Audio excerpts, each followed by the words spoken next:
Hello and welcome to this presentation, Why No Dig Gardening. It's presented by the Change Underground Academy. Hi, I'm John, a no-dig grower, teacher and advocate. I run a small holding. I podcast every week with the podcast Change Underground, and I'm a published author.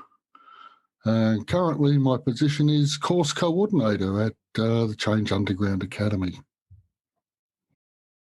So in our talk today, we'll be covering what is no-dig gardening, why it matters, what the three principles are, and then what we can do afterwards. We can't go across the whole of the topic today, but we will go fairly deeply into why no-dig matters. So what is no-dig gardening? Well, it's a system that mimics nature, basically, to grow food fit for human consumption. It's fairly basic stuff, but a lot of the food we have out there now is so forced with chemical growing, it has no flavour and very little nutritional value. It's that full of water. So this is a step back in the right direction. And so we do the whole no-dig thing by looking at nature and what nature actually does. It's called biomimicry. We work on the assumption that we won't have all the answers and that nature will continually teach us. So there's three principles in practice: no digging, no weeding, and multi-species planting. And that leads to healthy soil, healthy food, and healthy people. Back in 2017, it was suggested that we could be back down to our last 60 harvests of topsoil. There's been so much chemicals added to the topsoil and so much ploughing and whatnot done since that time, as tractors have gotten bigger and easier to use, that it's basically destroying the life in the soil. And unless people are covering the soil, it's going to blow away or wash away or get covered in weeds. So you go to no-tillfarmer.com, there's an interesting article there on the UN report on the last 60 harvests. It's a bit disappointing and somewhat depressing if you don't realise there's another way to it. Chemical farming destroys soil biology, and the poster boy for chemical farming is, of course, Monsanto, which is what that M's for. Also involves a lot of genetic modification to change things. The other cause of soil loss is deforestation.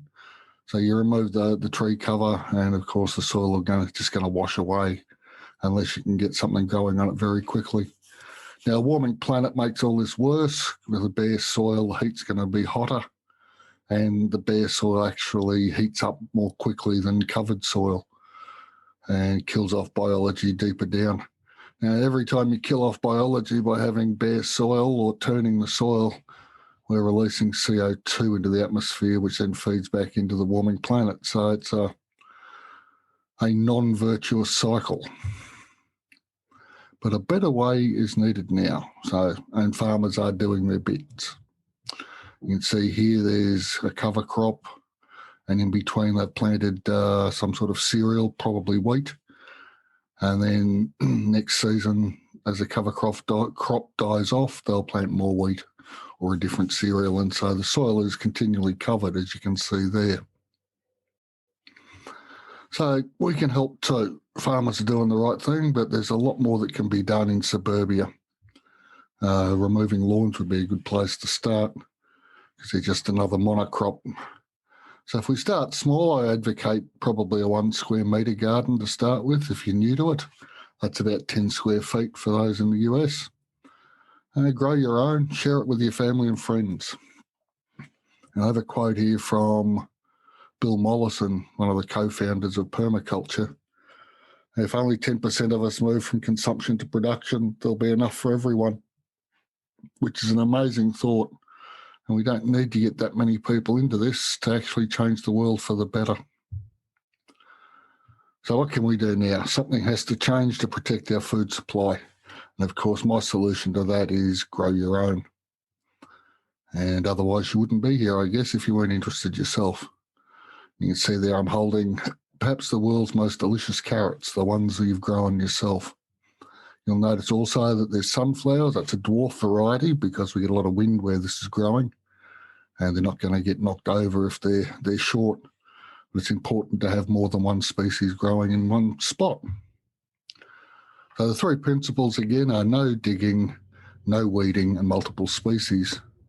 And you can see here on this little garden I did a few years ago now that there's the corn growing in the background. We've got zucchini. There's also mizuna in the middle there that you can't see. We've got some purple potted peas, purple potted beans, king purples they are, growing up on the side of the carport there. And you'll notice that there's mulch over the soil to keep it covered. So the three principles do require a mindset change, particularly the no digging and no weeding bit, because it flies in the face of about 10,000 years of old world farming and gardening.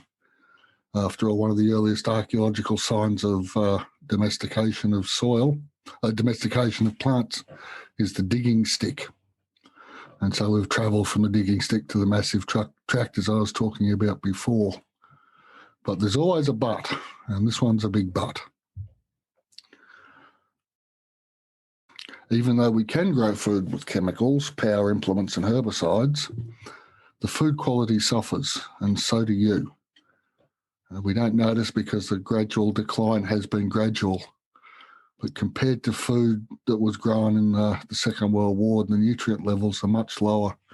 There's a piece by Dr. Christine Jones that I've got on the website you can go and have a look at, that explains what a change there's been, and it's quite terrifying. So no weeding, this is another one that throws people. And if we look at these two pictures and ask the question, which one's calling the weeds? So the Change Underground system relies more on the top picture, not the bottom. And nature just abhors a vacuum, as we know, and bare soil is basically the biological equivalent of a vacuum. It's like when the glaciers retreated and bare soil was left. Most of the weeds we get in these sorts of systems were the plants that first colonised when the glaciers retreated to get some cover on the soil. It's a self-perpetuating system. So you can see here multiple species, and the different species tend to talk to each other underground. We were discovering this in the last sort of 10 years, I guess, the interaction between mycelia and bacteria and soil roots and plant roots in the soil. Now, we've always known to some degree that more than one species makes each other safer. We think it's because the pheromones they give off attract and repel different pests and pest predators. So if we think of the garden as a 3D space and we need to fill all three layers across the dimensions, this is a garden plan I used at work where I run a small horticulture program in the disability sector.